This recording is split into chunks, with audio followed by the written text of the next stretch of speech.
E aí, pessoal, tudo bem com vocês? Eu espero que vocês estejam maravilhosamente bem. E no vídeo de hoje nós vamos explorar alguns conceitos que você pode aplicar em absolutamente todos os seus jogos, eu te garanto, em todos eles, e que vão fazer você melhorar instantaneamente a partir do momento que você entendê-los, beleza? Vamos lá, começando aqui com o conceito de abertura de centralização. Você já deve ter ouvido eu ou algum outro youtuber que você gosta aqui no xadrez falar que é muito importante você controlar o centro, beleza? Então vamos explorar um pouquinho mais a fundo esse conceito. Por que controlar o centro é importante? Como é a maneira correta de fazer isso? E começando aqui por o que é o centro do tabuleiro. Pois bem, os centros são essas quatro casas aqui, ó, E4, E5, D4 e D5. Há também uma certa importância nessas casas em volta do centro, beleza? Mas vamos lá. Primeiramente respondendo, por que todo mundo fala que é importante controlar o centro do tabuleiro?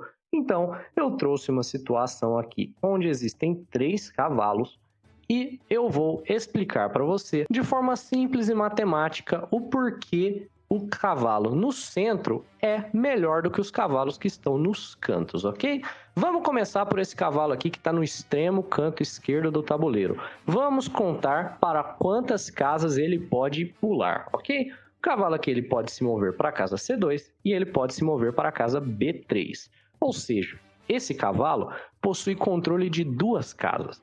Agora um cavalo que está na casa H3, que é uma casa ao qual o cavalo pode se desenvolver de imediato, beleza? E vamos contar quantas casas ele controla. Ele está no canto, mas ele não está tão no canto quanto esse cavalo aqui de A8, beleza? O cavalo de H3 pode vir aqui para a casa G5, pode vir para a casa F4, para a casa F2 e para a casa G1, ok? Então ele controla o dobro de casas desse cavalo que está no canto. Ele é 2 vezes mais efetivo no trabalho dele. E agora um cavalo que está aqui em uma das 4 casas centrais. Eu espero que já esteja bem simples aí de compreender que esse cavalo aqui é bem melhor porque ele consegue vir aqui, ó, para 8 casas. Ele está exercendo o seu trabalho 2 vezes melhor do que esse cavalo e 4 vezes melhor do que esse outro aqui de A8. E é por isso que é importante você controlar o centro, ok? Tem também alguns outros benefícios, beleza? Por exemplo, o rei das negras aqui está no centro do tabuleiro. Isso não é ideal, digamos que fosse uma partida de verdade. Caso esse rei fizesse o roque na ala do rei, qual cavalo chegaria ao ataque mais rápido?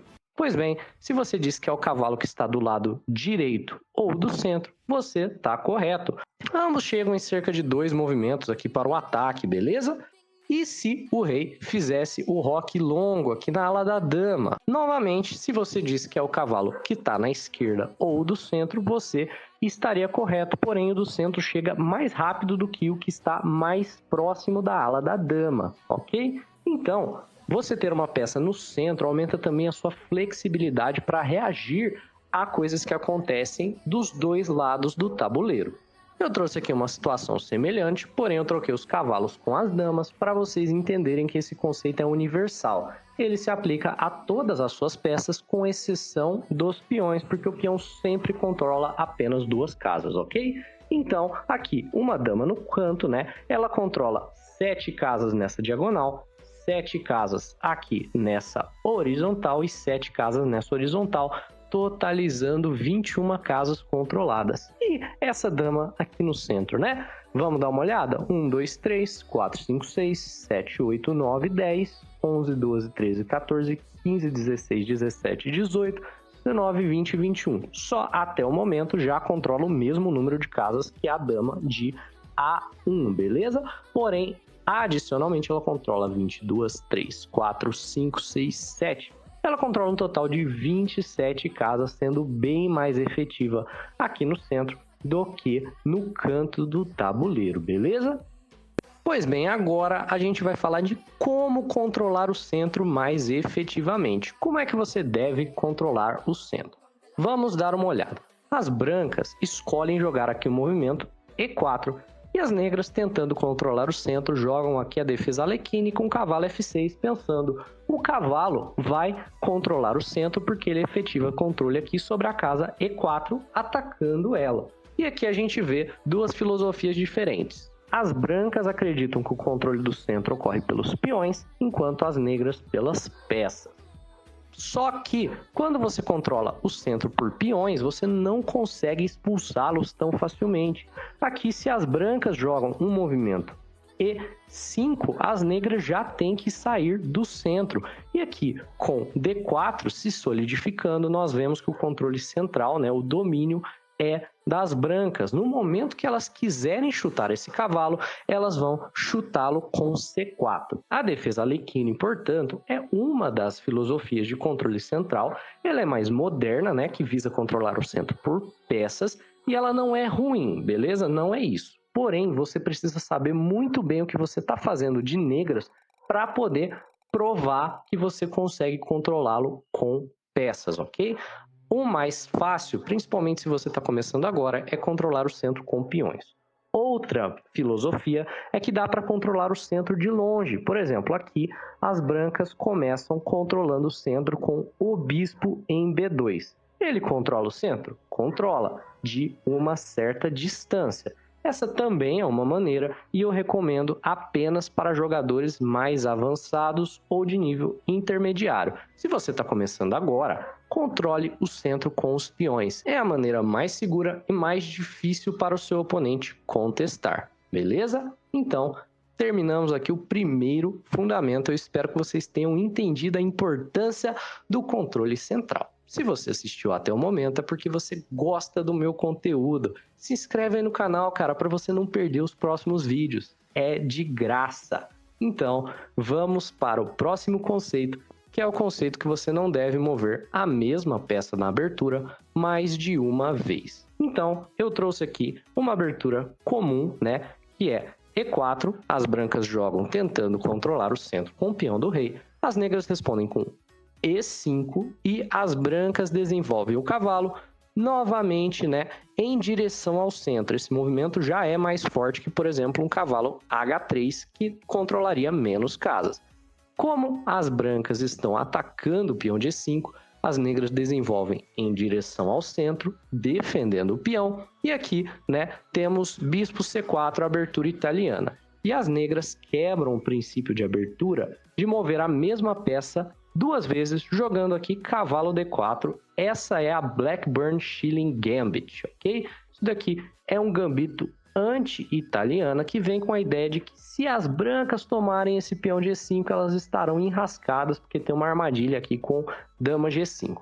Porém, aqui as negras quebraram o princípio da abertura, moveram a mesma peça duas vezes. Isso é errado, certo? Elas devem estar piores. E agora que você vai ver quando é ok você quebrar os princípios de abertura, beleza? Por exemplo, aqui, se as brancas tomam o cavalo no centro, ok? Elas estarão cometendo o mesmo erro, não é? Porque estão mexendo esse cavalo duas vezes. Ele veio de G1 para F3 e agora de F3 para D4. Pois bem, quando você move a mesma peça duas vezes na abertura para uma captura, a situação é diferente. Por quê? Porque você, abre aspas, perdeu tempo movendo o cavalo duas vezes, porém o seu oponente precisa reagir a capturas e a cheques. Então ele também tem que perder tempo recapturando o cavalo. Então, no total, o seu oponente desenvolveu o cavalo, trouxe ele para o centro e depois perdeu tempo recapturando.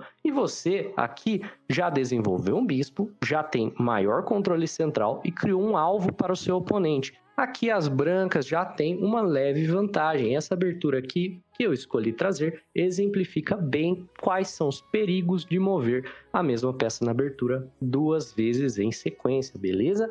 Não é legal para que você faça isso. E vamos voltar para o terceiro conceito aqui de abertura que eu vou trazer para que você melhore o seu jogo instantaneamente, ok? Você não quer desenvolver os seus bispos até que os seus cavalos estejam desenvolvidos. Você provavelmente já ouviu alguém falar isso, Então agora se prepare para entender o porquê disso, ok? Pois bem, digamos aqui que você traga o seu bispo para C4. Essa é a abertura do bispo. É uma abertura que eu considero ótima para iniciantes. Eu fiz um vídeo no canal sobre ela. Inclusive, se você quiser checar, vai estar na descrição. Porém, ela quebra esse princípio, ok? E vamos entender quais as desvantagens de fazer isso. Ao desenvolver o bispo para C4, você vê que o bispo ainda tinha muito potencial de desenvolvimento. Ele podia vir aqui para E2, ele podia vir para D3, ele podia vir para C4 ou para B5, e todos esses movimentos, como reação a um ataque adversário, fariam sentido para o desenvolvimento desse bispo, ok? Ele tem grande flexibilidade de resposta. O cavalo, no entanto, só pode ser desenvolvido aqui para H3, que é uma casa que você já descarta de imediato se o seu oponente não tiver atacando aqui a casa de F2, não tem motivo para você desenvolver o cavalo para H3. Ele pode vir para F3 ou para E2. Então, enquanto o bispo possui aqui 4 casas em potencial, no qual ele faria um bom trabalho estando desenvolvido, o cavalo só tem 2. Portanto, faz mais sentido você comprometer a colocação aqui do seu cavalo, né? Você comprometer onde o seu cavalo vai ficar pelo restante da abertura, do que comprometer o bispo. Porque agora, se o seu oponente joga aqui o movimento mais comum, cavalo C6, você ainda tem a escolha de jogar aqui a italiana, de jogar a Ruy Lopes ou de jogar passivamente aqui com bispo E2. E todos eles fazem sentido. No entanto, se a situação é a contrária, e aqui você joga o seu bispo C4, seu oponente joga cavalo C6, você só tem a escolha aqui de jogar a italiana ou de jogar a Viena. Vê? Você diminuiu a sua flexibilidade. Eu estou dizendo que você não deva jogar a abertura do bispo? Não é isso. Isso é um conceito que você pode levar para todas as suas outras aberturas, ok? E tá tudo bem desenvolver o bispo primeiro se você tiver um plano do porquê você está fazendo isso. Isso vale para todos os conceitos que foram falados aqui, viu? Não tenha medo de experimentar, porque no final do dia, xadrez é só um jogo. O importante é você jogar o que gosta e se divertir. Beleza, pessoal? Eu espero que vocês tenham gostado, aprendido com o vídeo e até a próxima. Não se esqueça de se inscrever no canal e ver os outros vídeos aí que eu vou deixar na descrição. Até a próxima. Falou!